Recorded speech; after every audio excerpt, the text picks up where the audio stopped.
Hi, everybody. Welcome again to my channel, Living Abroad and Loving It, or Moving Abroad, or Retiring Abroad, Working Abroad. I'm glad you're here.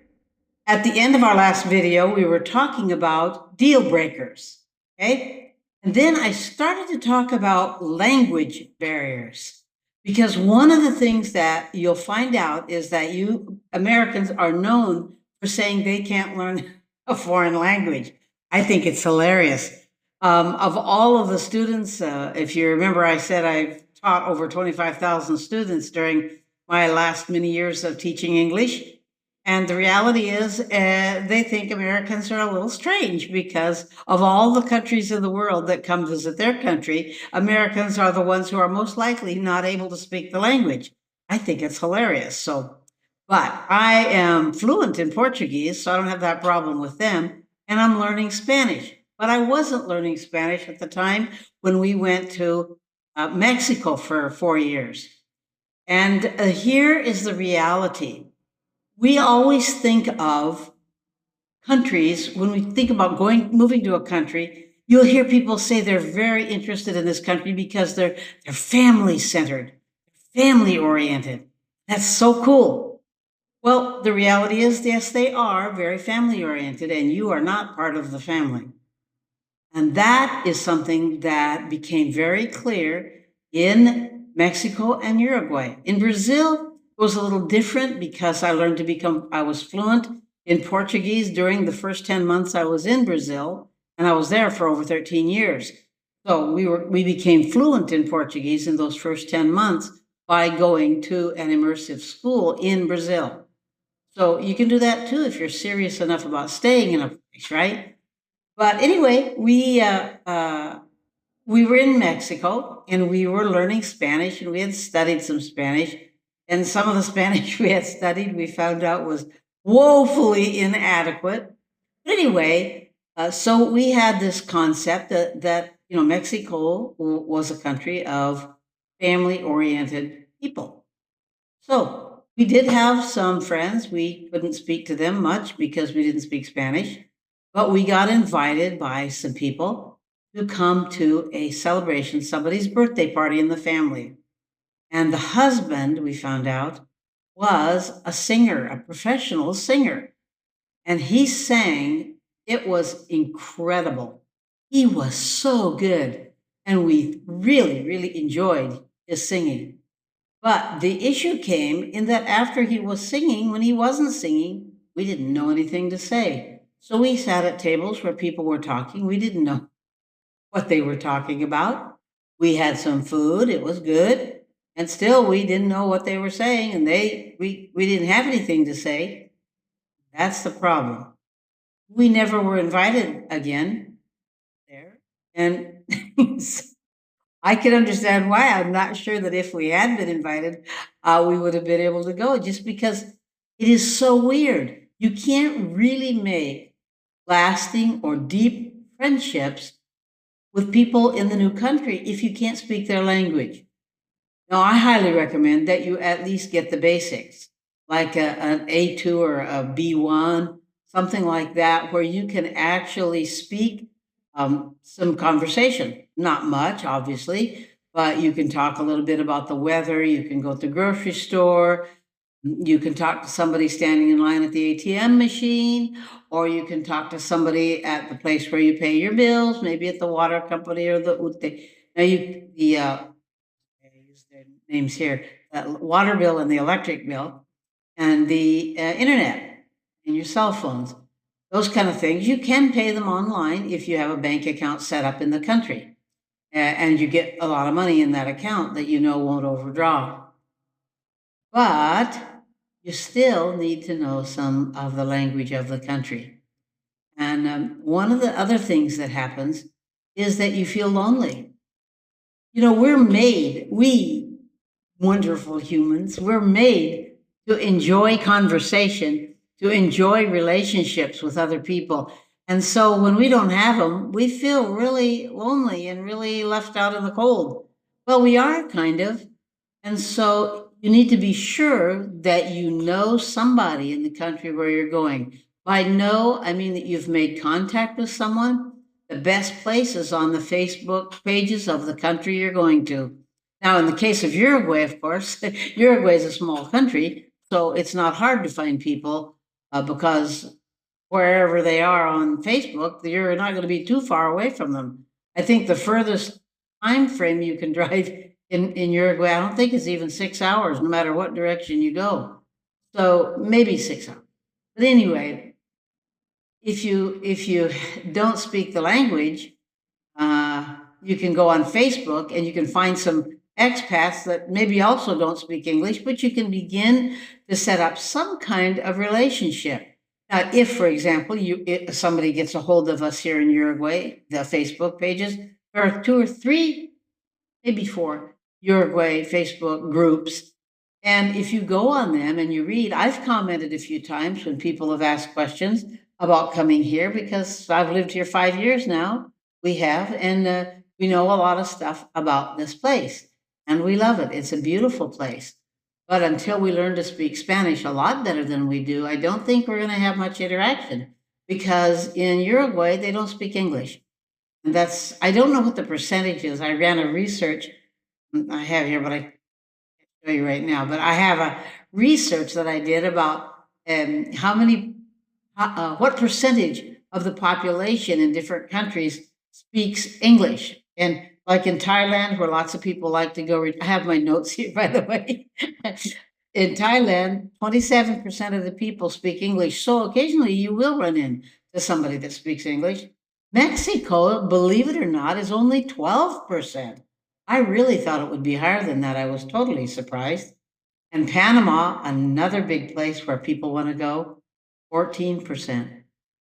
Now, if you want to go to a country in Europe that does speak English a lot, 57%, Albania.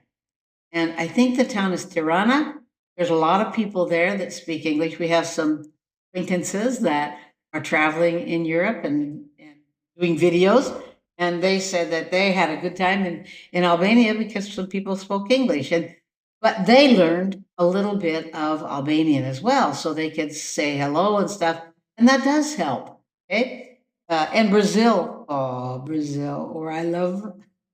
It was a good thing we learned Portuguese because only 5% of the people in Brazil speak English. And the Brazilian students say, oh, yeah, teacher, if there's that many, I'd put it more down at 3%. Oh, it's kind of funny, you know. Argentina is another place where people would like to go because there's so many beautiful things. Patagonia and all those areas in the winemaking countries of Cordoba and up in those regions there. And then way up north, you've got more and different mountainous areas with skiing and stuff. The Andes Mountains, Argentina, and then Chile is on the other side of those mountains. And people like to go there for skiing and all, but only 6.5% English. In Portugal, 27% speak English, but the Brazilians who have been relocating there by the dozens have found that it's an odd situation because actually Portuguese don't really like that. I mean, the people who live in Portugal, they are Portuguese too, they do not care for the Brazilians. So they don't have a lot to do with them. They're not very nice to them. Now that's a problem if that's where you've chosen to live and uproot and take your family and stuff, and you find that people are not all that excited about you being there. That's been kind of hard. A lot of them are returning to Brazil. You might find that to be a problem too if you don't speak the language of the people. So, and in Costa Rica, it's 8.2%. That's all. And yet, Costa Rica is touted as being one of the wonderful places to go to retire for expats. And people all around the world hear about Costa Rica, and people from the United States go there, and they have a good time as long as they get with and spend time with the expats, because the Costa Ricans in general don't speak it. Now, if you want to go to a country and you want to leave the United States, you could go to Belize, because Belize, the official language of the country, is English. So 81.6% speak English. Imagine, because in the United States, I looked it up, only 78% of the population in the United States. So it's a kind of a serious issue. So if you want to go to a country, one of these countries, you look it up. I got that information. Let me get that for you. I have a note on it here. I got that information from Wikipedia, list of countries by English speaking population. Very interesting. Yeah, you find that kind of thing is fun. So what I'm going to tell you is, if you don't speak English, you'll have a hard time. And I mean, if you excuse me, that's not what I meant. I meant if you don't speak the language there, if you speak English only, it'll be an issue. And the other thing is, like during the pandemic, because we got caught in the pandemic, we were in Mexico, we had to have our groceries delivered, right? Well, you have to give them the list, and you have to tell them what you want, and you have to set the time. Those things are hard when you don't know what they're saying. Very difficult. We learned a little Spanish during that time because with the delivery people, but it's like a courtesy.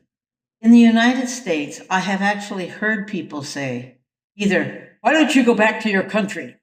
or "Why don't you speak English? You're in the United States now."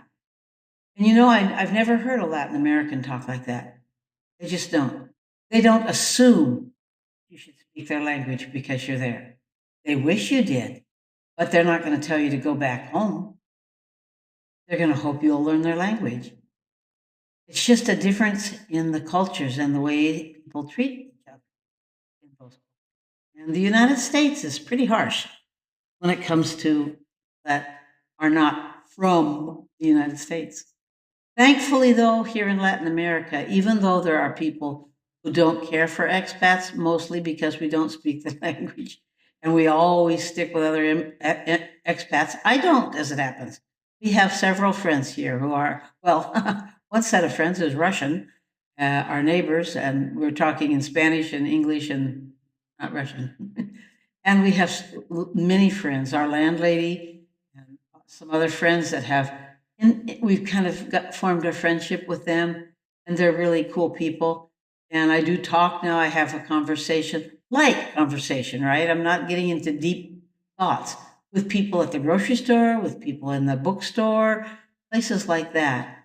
And so I just encourage you, don't let one of your deal breakers be that you're never going to learn the language, because that would be a shame. You should learn something. It's a lot more fun. And I'll tell you, when you don't quite know it, early on in Brazil, one more little story before we end this session. I was in Brazil and I was learning Portuguese, but we were going around to different places, and I was part of a church when I was there. And I went to one place, and they said it was all set up for in it was a Baptist church, and anyway, the communion table, all of that was all set up. And I said, "Oh, we're having Santo Seio today." And they burst out laughing. And they said, "It's Santa Seia." And I said, "Oh, okay. The other means holy breast." That was quite, quite a mistake to make, because you don't call the Lord's Supper or communion or whatever you call it in your religious organization, you wouldn't call that the holy breast. But that's what I said right there in front of everyone. Well, we all laughed. We had a good day. I laugh when I make mistakes. I laugh. I think it's funny. I think it's fun.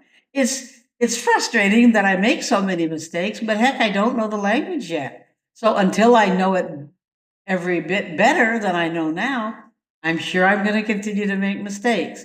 But remember, it's better to know some than none.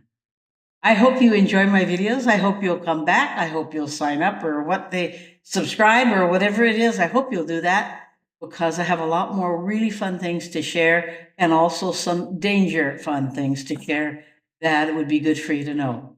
Okay? Thank you for being here. I'm so glad that you let me use my notes too, but it's fun to be here, and I'm glad to be with you. Okay. See ya in my next video. Bye-bye.